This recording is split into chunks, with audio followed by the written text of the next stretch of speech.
Boa noite, pessoal. Fazer mais bonitinho, eu queria saudar a amada Igreja de Cristo, com a graça e paz do nosso Senhor Jesus, amém? Muito bom, é uma alegria estar aqui, uma alegria ter participado do que aconteceu ontem.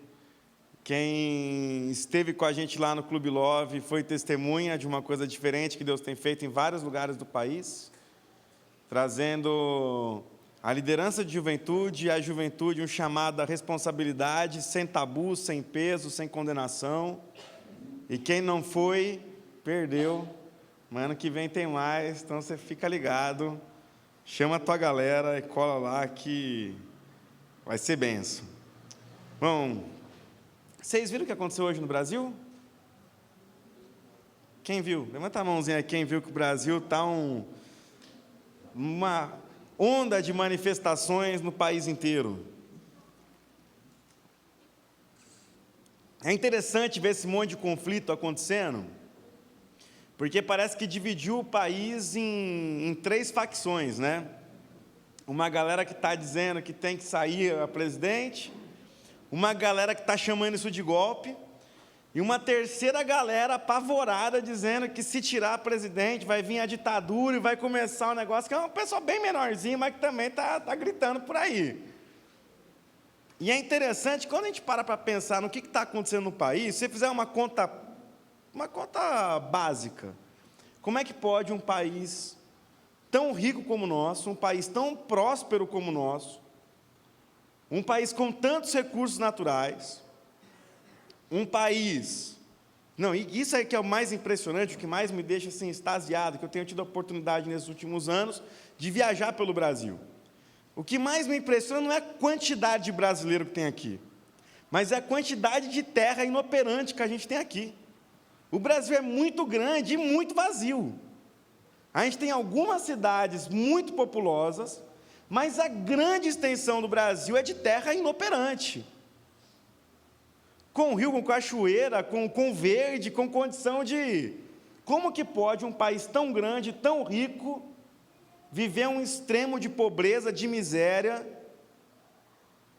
e viver uma corrupção extrema em todas as áreas, em todos os setores? Porque se você parar para reclamar, não, o político lá é corrupto, quem votou no político corrupto? Não, quem votou no político corrupto?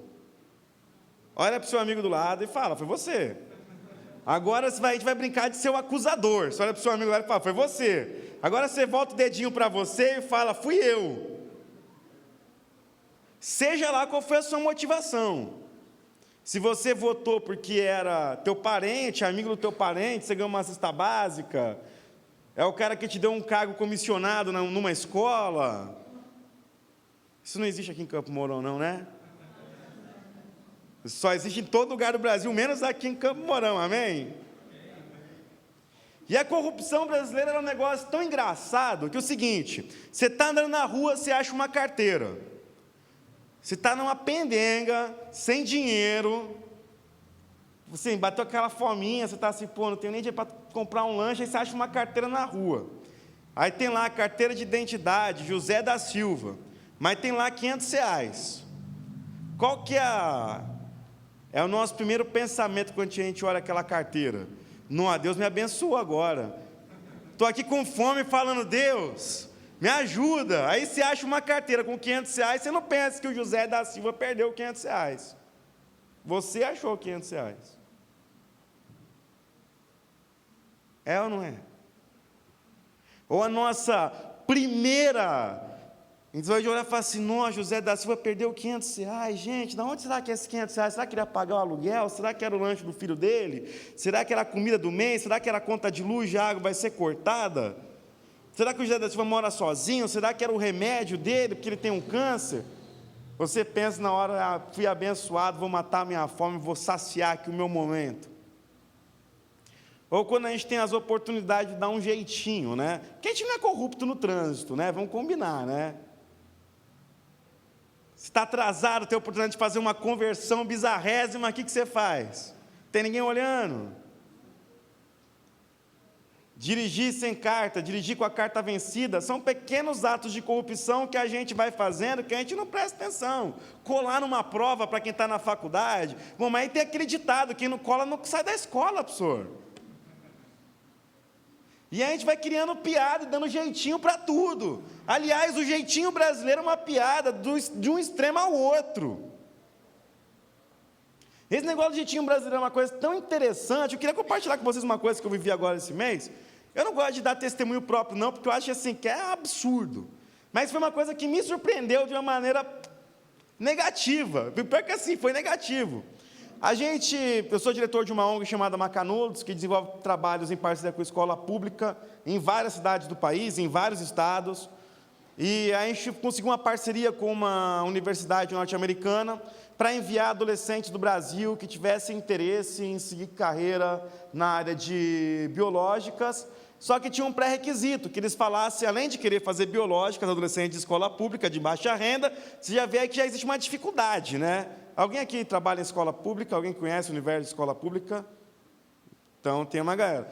Qual que é a porcentagem de aluno que já vira e fala assim, meu sonho é ser médico, estou me preparando para ser médico, é a minha escola aqui vai me preparar para ser médico, eu tenho condição de passar em medicina na federal. Quantos em cada 50 mil tem esse pensamento? E que falam inglês, fluente. E que entendem o mínimo do técnico, de uma linguagem técnica americana, para biológicas. A gente encontra essa pessoa no país?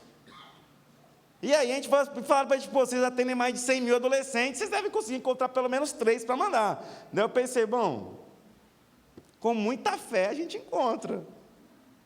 E a gente vasculhou e não achou. E eu entrei em pânico, porque eu falei assim, a gente vai perder a parceria com a Universidade Americana, porque eu não encontro essa pessoa. Aí eu mandei um e-mail para o pessoal dizendo o seguinte, olha, nós passamos 6 meses fazendo uma varredura nos nossos projetos, a gente não encontrou essa pessoa. A única menina que a gente achou que tem um inglês mediano, que poderia ir, ela é do interior de Goiás, mas tem um problema, vocês pediram a declaração de imposto de renda do pai dela, o pai dela não declara imposto de renda. Então, assim, eu não tenho como enviar essa menina, muito obrigado, vamos ter que passar a oportunidade para outra vez, infelizmente, dessa vez, a gente não vai participar dessa. Pois bem, passou 3 dias, o diretor da universidade entra em contato comigo, dizendo o seguinte, é a primeira vez em anos que um brasileiro dá uma resposta desse tipo para a gente. Porque sempre mandam candidatos que não têm o perfil. Sempre vem alunos de escola particular fingindo ser de escola pública. Sempre tem alguma coisa engambelada no processo. Moral da história, no final de maio, ele vem ao Brasil para visitar Macanudos, para visitar alguns projetos nossos aqui no país. Porque ele ficou surpreendido com uma atitude honesta, que foi exceção, o que deveria ser o normal. Ele me deu parabéns por ser honesto, eu me senti assim, cara, não tem sentido. Aí eu fiquei triste, eu não queria compartilhar com ninguém isso, porque parece assim, aí parece que eu estou querendo usar a medalha da humildade, sabe? Olha, gente, como eu sou honesto.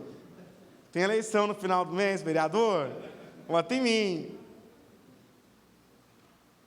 A gente está vivendo um tempo de muita inversão de valores, e, de certa forma, a gente vem para a igreja e aí a gente tem uma retórica muito boa como cristãos, porque o mundo pode estar pegando fogo, que a gente vem aqui na igreja, a gente lê a palavra de Deus, a gente encontra consolo para os nossos problemas, e a gente declara uma coisa que, é gostoso de falar, a gente é livre em Jesus, amém? Não importa o quanto o mundo lá fora está escravo de tudo quanto é coisa, mas nós somos livres em Jesus, amém? Vira para o irmão do lado e fala assim, eu sou livre, vai. Vamos exercitar a comunicação aqui. Se eu sou livre, você é livre? Vamos lá, gente, você é livre, amém? Você é livre? Amém. Então tá bom, eu estou conversando aqui com uma cambada de alienado. Você falar para mim que você é livre, isso é uma loucura. Agora vamos conduzir um pensamento. Para que existe um ensino regular no Brasil? Vamos lá, gente. Para que existe um ensino regular no Brasil? Entende ensino regular do prézinho até o 3º colegial. Para que ele serve? Para facilitar a resposta. O ensino médio no Brasil, geralmente, ele tem uma propaganda para falar que a escola é melhor que as outras, porque ele te prepara para quê? Para o vestibular. Então, o ensino regular existe no Brasil para quê? Para te conduzir para a faculdade. E para que você faz faculdade? Para quê? Para ter uma profissão. E aí você faz uma boa faculdade para ter uma melhor colocação profissional e para você trabalhar. E para que você trabalha? Para quê? Para ganhar dinheiro? Para que a gente ganha dinheiro? Para pagar nossas contas, para poder ter nossos momentos de lazer e para a gente poder tocar a nossa vida e casar e ter filhos. E aí começa a graça. Você tem seu filho, você faz o que com seu filho? Você faz o que com seu filho? Você coloca na escola, que maravilha. E ele vai estudar para quê? Para ser preparado para a faculdade. Ele vai fazer uma faculdade para quê? Para ter uma profissão e trabalhar. Ele vai trabalhar para quê? Para tocar a vida dele e ter filhos. Olha que maravilha. Seu neto, isso vai fazer o que com seu neto? Vamos lá, gente. O que a gente faz com o nosso neto? Coloca na escola. Eu tenho que te perguntar, você é livre? A gente consegue fugir desse sistema hoje? A gente é livre em Jesus, amém?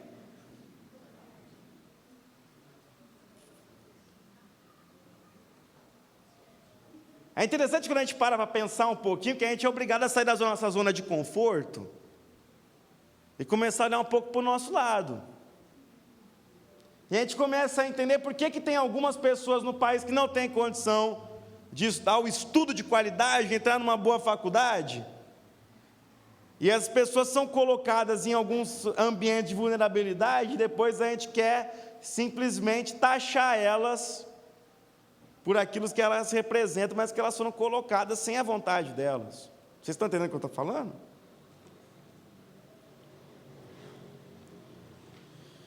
E é interessante que dentro desse contexto que a gente está vivendo hoje desse mundo, todas as desculpas para tudo que a gente faz é que a gente tem muitos direitos. A gente vive hoje uma sociedade de direitos, não vive? Você tem o direito de ser homossexual, você tem o direito de pintar seu cabelo, você tem o direito de sair de casa, a criança tem o direito de não ficar de castigo, nem de apanhar. Afinal de contas, se meu pai e a mamãe corrigir o filho hoje e alguém denunciar que você está batendo no seu filho, você está agredindo seu filho. Está sendo assim ou não está sendo assim, gente? Tudo em nome do quê? Do direito. E esse direito protege o quê? Um único argumento: que todo mundo tem o direito de ser feliz. Eu tenho ouvido falar de fora a fora no país, somente por lideranças evangélicas, dizendo que nós estamos vivendo hoje uma ditadura gay no Brasil. A gente vive uma ditadura do sexo deliberado, e de uma loucura, e eu discordo. A gente não vive uma ditadura gay no Brasil. A gente vive a ditadura da felicidade. Porque o argumento do homossexual qual é? Que ele tem o direito de... E nós cristãos, quando nos opomos a isso, nós estamos nos opondo ao quê? À felicidade. Da mesma maneira, quando o cara vai casar com uma mulher, ele vai casar porque ele quer ser o quê? E aí o casamento dá errado, qual é a justificativa para separar? Qual é a justificativa? Eu tenho o direito de ser feliz, por isso eu vou separar. Aí você pega os casais que separaram quando tem filhinho, você é só se observar perto de você. O que o papai e a mamãe falam com a criança? Olha, o papai ama você, mas o papai tem o direito de ser feliz. E a mamãe fala a mesma coisa. E a criança fica sem entender o que é ser feliz. É tão interessante essa questão do casamento, a ditadura da felicidade que a gente vive hoje, que o seguinte... Para que serve o casamento no civil? O que é o casamento no civil? Ele é uma bênção que atesta que você está casado, ou ele é um seguro contra a pessoa que você está casando? Você ama tanto a pessoa com quem você diz que vai ser um, que você vai lá e casa com separação total de bens.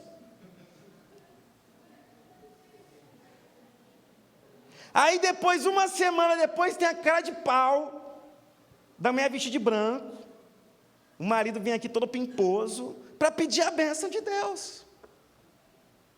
Que maravilha, nós somos um, nós vamos ser felizes no Jesus, mas a gente está assegurado um contra o outro, porque caso der errado a bênção de Deus, eu estou garantido, porque eu tenho o direito de ser feliz. E é interessante que essa felicidade que a gente vê nos nossos dias é inversamente proporcional à felicidade dita por Jesus. Queria que você abrisse a sua Bíblia em Mateus 5. A partir do versículo 1 diz assim: vendo as multidões, Jesus subiu ao monte e se assentou. Seus discípulos aproximaram-se dele e começou a ensinar, dizendo: felizes são os pobres de espírito, pois deles é o reino dos céus. Felizes são os que choram, pois serão consolados. Felizes são os humildes, pois receberão a terra por herança. Felizes os que têm fome e sede de justiça, pois serão satisfeitos. Felizes os misericordiosos, porque terão misericórdia. Felizes são os puros de coração, porque verão a Deus. Felizes os pacificadores, pois serão chamados filhos de Deus. Felizes os perseguidos por causa da justiça, pois deles é o reino dos céus. Felizes serão vocês quando por minha causa os insultarem, perseguirem e levantarem todo tipo de calúnia contra vocês. Alegrem-se e sejam felizes, porque grande é a recompensa nos céus. É exatamente a mesma felicidade que a gente tem vivido nos nossos dias. Onde a gente ensina nosso filho que ele tem que estudar muito bem, para quê?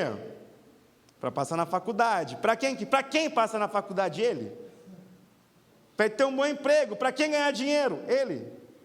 Para provar que ele tem sucesso, que ele se deu bem na vida, que ele venceu na vida. Nós estamos criando indivíduos extremamente egoístas, e quando o retorno deles para a gente é egoísta, a gente tem a capacidade de reclamar daquele ser egoísta, que você não sabe como, ele só consegue pensar nele e fazer aquilo que ele quer. Quer um exemplo bizarro de como a gente tem ensinado errado os nossos filhos? Ontem foi muito interessante. Quem não foi no Clube Love perdeu mesmo.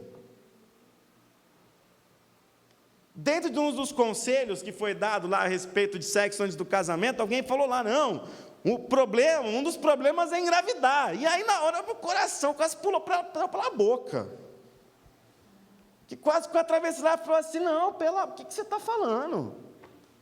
E aí outro falou assim: porque filho é peso. E todo mundo concordou.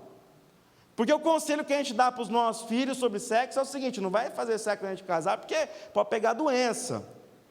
Quem pegar a doença? Ele. Qual que é a premissa? É o cuidar dele com quem? Com ele mesmo. Pode engravidar, porque filho faz o quê? Interrompe a sua vida. Ele vai te dar peso, ele vai trazer custo, ele vai interromper os seus sonhos. Logo, filho é bênção ou é maldição? E é interessante que você conversar com qualquer adolescente hoje no Brasil, qualquer um, ele vai falar com você em algum momento que ele se vê como peso na vida dos pais.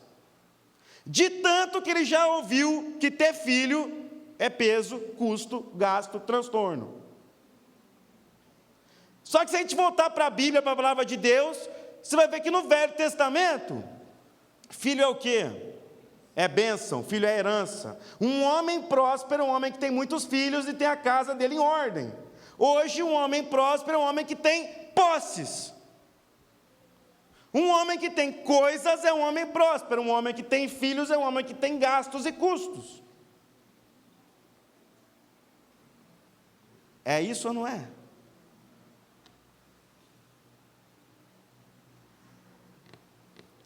E cada dia que passa, nós estamos educando os nossos filhos para não estarem preparados para um lar. Ao passo que se fala assim: então você está dizendo que ele engravidar a qualquer momento, está tudo bem? Eu falo assim: espera aí, não foi o que eu falei. Foi o que eu falei? O que eu estou dizendo é que a ótica que nós estamos ensinando é uma ótica egoísta. Nós não estamos ensinando os nossos filhos a serem responsáveis. Com quem? Com o outro. Que a premissa do Evangelho não é sobre mim, é sobre o outro. Jesus veio para salvar quem? A nós. Jesus veio para salvar os outros, não para salvar a si mesmo. E nós estamos vivendo um evangelho onde nós queremos nos safar. Nós queremos nos livrar. Eu ouvi uma expressão esse dia de um pastor amigo meu, muito interessante, uma explanação sobre isso, dizendo o seguinte, que hoje, você perguntar para qualquer crente por aí, falar assim, o que é ser salvo?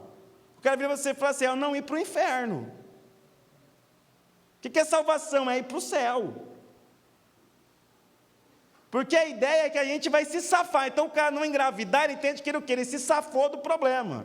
O cara não vai para o inferno, tem medo do inferno, não vai para o inferno, ele se safou do inferno. Então nós estamos gerando uma geração de pessoas salvas ou um bando de safado?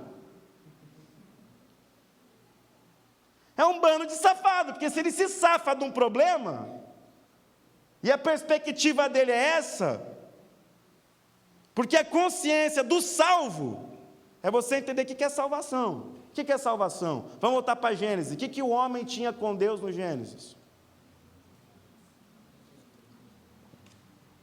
Relação. Todo fim de tarde Deus ia lá conversar com o homem. O homem peca, o homem cai. O que o homem perde com Deus? Relação. E aí Deus manda Jesus para restaurar o quê? A relação. Então salvação é o quê?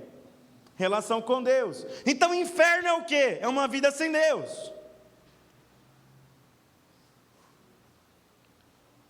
O Brasil aí fora está vivendo uma vida de inferno. Porque eles estão abandonados sem relação com Deus. E quem se relaciona com Deus deveria mostrar os frutos de quem anda com Deus.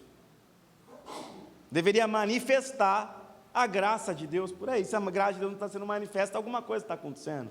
Se os nossos valores é que filho é peso, é custo, é gasto, é problema, é transtorno, definitivamente nós não estamos em Deus.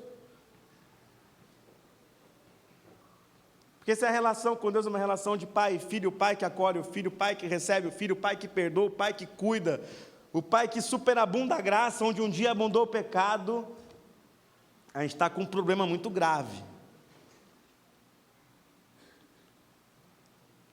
E hoje a gente vive uma temporada que já pegou o Brasil inteiro, porque todo mundo tem isso aqui, né? Até pouco tempo atrás você não imaginava que seria possível falar com uma pessoa no Japão, olhando olho no olho com ela no Japão, e você aqui em Campo Mourão. Basta você ligar ou Skype, ou FaceTime no iPhone, que você vê a pessoa na telinha, a pessoa te olha na telinha do outro lado, e vocês batem um papo, como se a pessoa estivesse aqui. Só não é mais real porque não dá para abraçar, mas se desse para abraçar, Jesus. Acho que ninguém nunca mais sai de casa. Interessante que essa nova tecnologia, ela veio para unir as pessoas que estão distantes, mas ao mesmo tempo que ela começou a unir quem está distante, ela começou a separar quem está perto. Porque a gente senta na mesa com os nossos filhos ou com os nossos pais, e está todo mundo com a mão aonde? WhatsApp, Facebook, agora tem o Snapchat, que você deve... Para quem é mais velho aqui, você deve estar observando por aí onde você vai, uma molecada andando em qualquer lugar, fazendo assim, ó. E você deve pensar, o que está acontecendo com a cabeça dessa galera? Essa molecada endoidou. Já era doido, mas está mais doido ainda. Eu achava que a galera se tatuar inteira e colocar piercing era problema. Mas parece que o celular deixou a galera retardada mesmo. E o negócio é que o retardo não tem idade. Porque às vezes você vê umas pessoas mais velhas também, pegando o celular... que é um aplicativo que a câmera filma você e muda a sua cara, te coloca o cara de cachorro, que é coisa engraçada.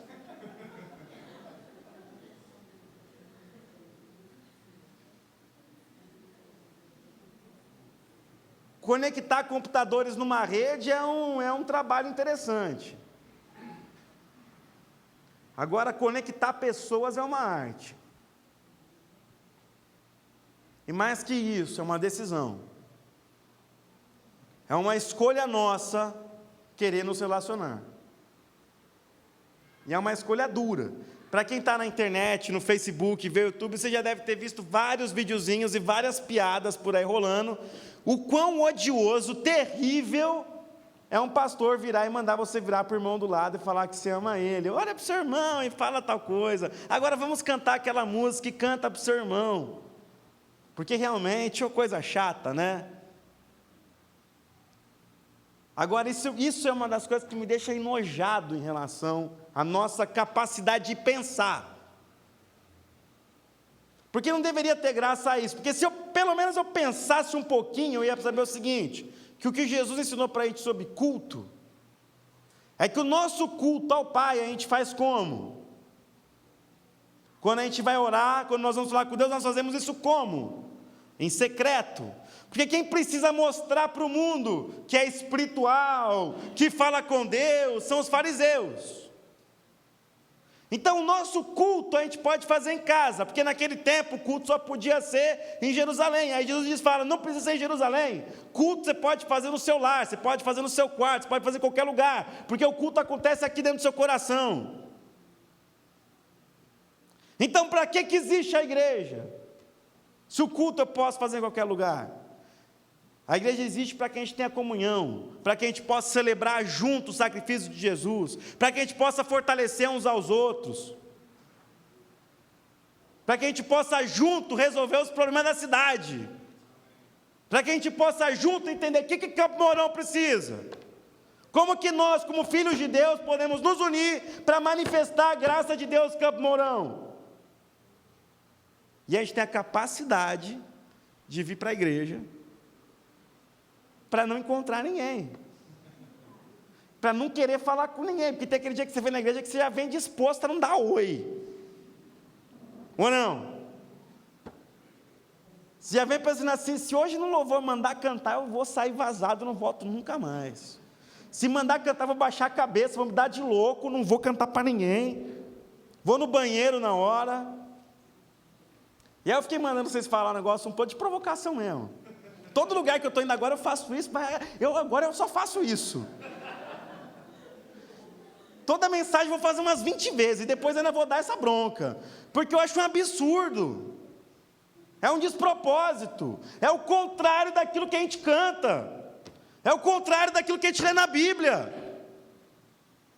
A gente tem a capacidade de orar, Senhor, me usa. Vai te usar para quê, criatura, se não for para ser usado na vida do seu irmão? Daí você vai para ser usado e você quer virar um tatu, se enfiar num buraco.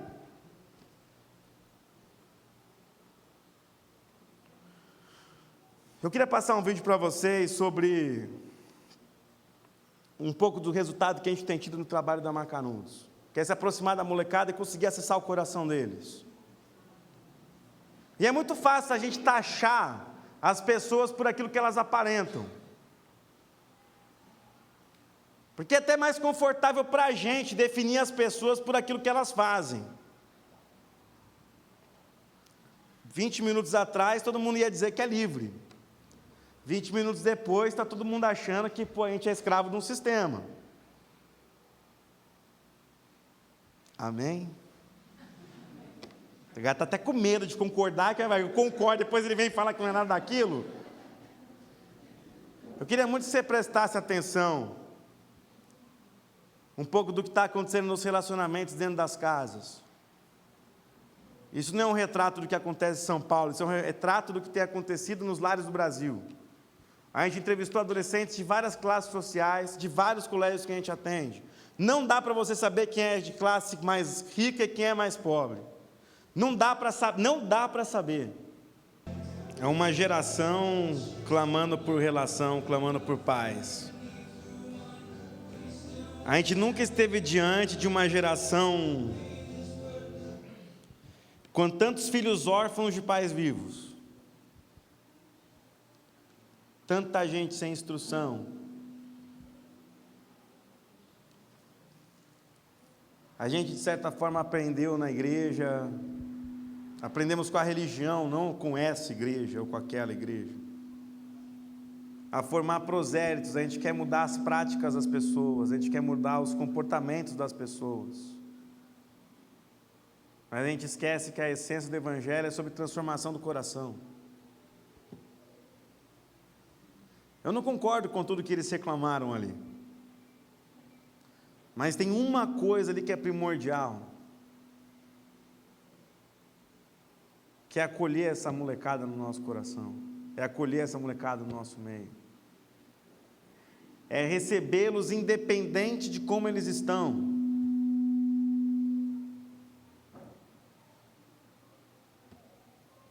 A nossa fé não é sobre se relacionar com os iguais, se relacionar com os santos, mas é sermos como Jesus e nos relacionarmos com as ovelhas perdidas. Tem um texto em Mateus 15, eu queria que você abrisse a sua Bíblia lá em Mateus 15.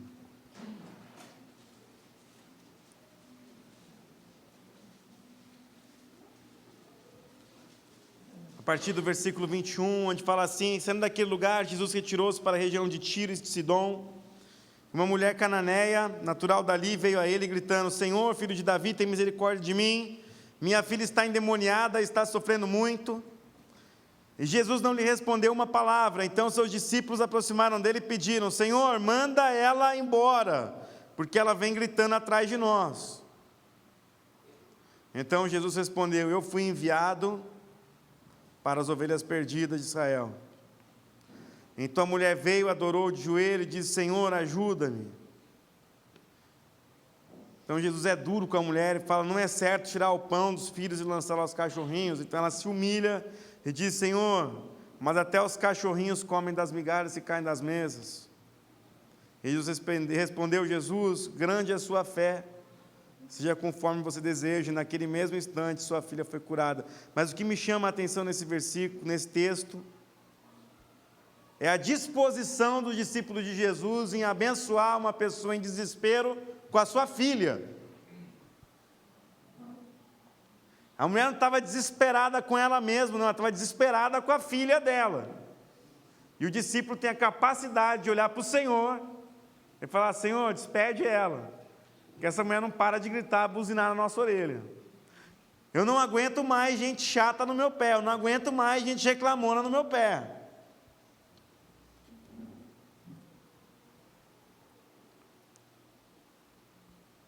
A nossa fé é sobre o outro. João 14, Jesus fala para os seus discípulos que na casa do nosso Pai há muitas moradas, e que há esperança para que todos nós sejamos salvos e tenhamos um aposento naquela casa. A nossa esperança não se trata dessa vida, porque essa vida, ela é transitória. O nosso desespero não deveria ser, a nossa preocupação não deveria ser sobre o que vai acontecer conosco nessa vida, mas sobre o que vai acontecer conosco na próxima vida. E a nossa preocupação com quem está à nossa volta também deveria ser essa. E que tipo de relação que nós temos com as pessoas que estão aí fora, de maneira que elas possam ver a graça de Deus em nós. E não mais juízo, e não mais peso. E não mais um dedo apontando, e não mais pessoas reclamando sobre comportamentos. Em João 15, Jesus dá uma resposta para os seus discípulos sobre a verdadeira felicidade. Ele vira para os seus discípulos e diz assim: vocês vão ser verdadeiramente felizes quando vocês fizerem a vontade do meu Pai. E qual é a vontade do Pai? Que vocês amem uns aos outros. E aí Jesus continua dizendo: não há maior amor do que você ser capaz de entregar a sua vida em favor dos seus amigos.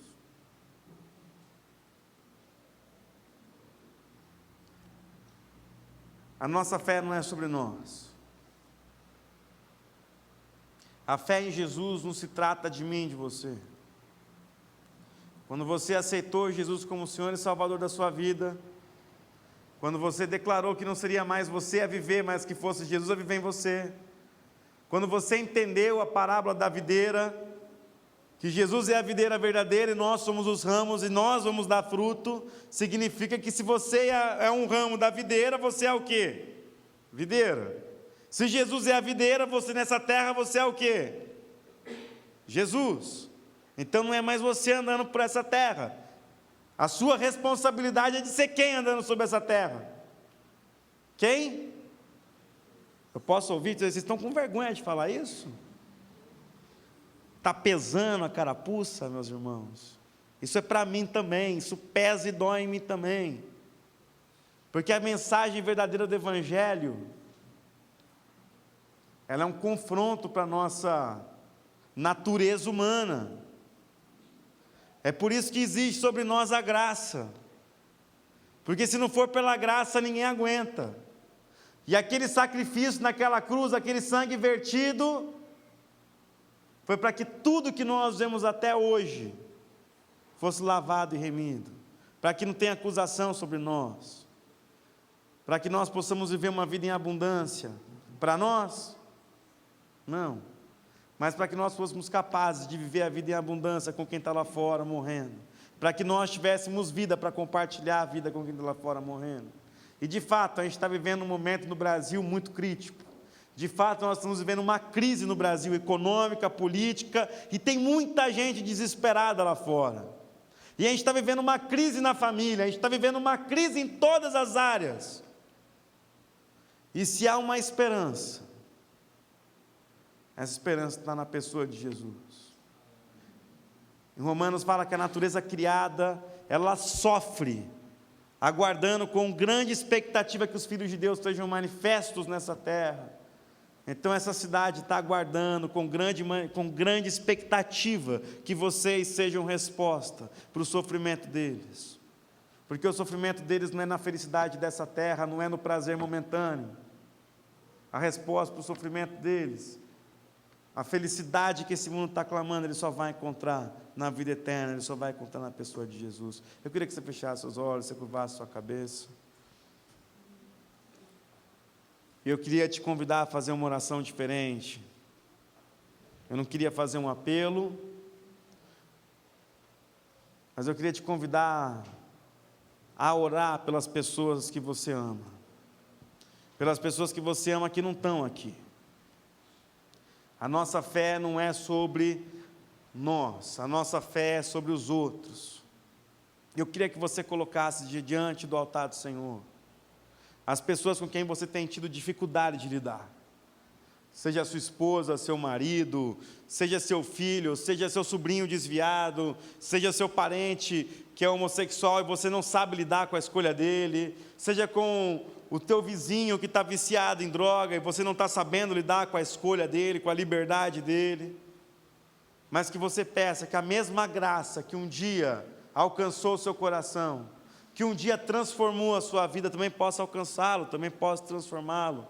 Mas você não vai orar para que a graça simplesmente o alcance, mas para que você seja um canal de bênção na vida dessa pessoa.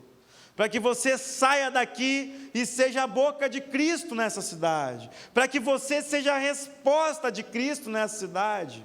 Para que você que trabalha nas escolas não seja só mais uma professora reclamando do comportamento degradante dos seus alunos, mas que você seja capaz de abraçar essa geração órfã, que você seja capaz de entender que esse comportamento foi aprendido em casa, que você tenha misericórdia dessa geração que está sofrendo, porque eles foram abandonados à sua própria natureza, porque eles foram abandonados à sua concupiscência.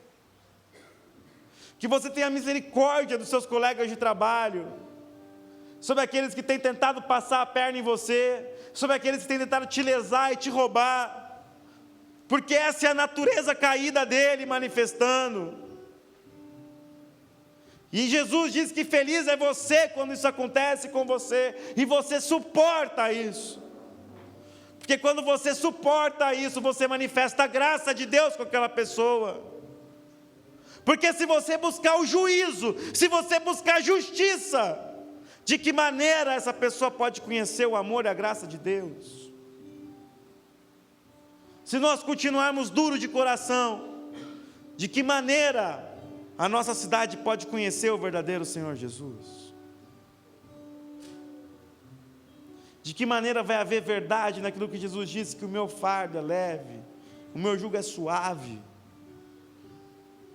Se nós continuarmos acusando uns aos outros, se dentro do nosso lar a gente não conseguir abraçar o nosso pai, a nossa mãe, o esposo, a esposa, se nós não conseguimos perdoar as nossas mágoas mais profundas, De que maneira haverá verdade na nossa mensagem se nós não formos capazes de demonstrar amor para quem está do nosso lado?